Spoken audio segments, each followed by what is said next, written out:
Yeah, just doing an update on the design of this slide out fridge. So they're not properly mited into the wall. It's painful.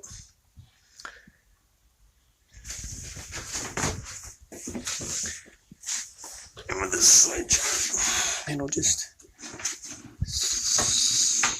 slide out like that. There. You can open it up, get what you need easily.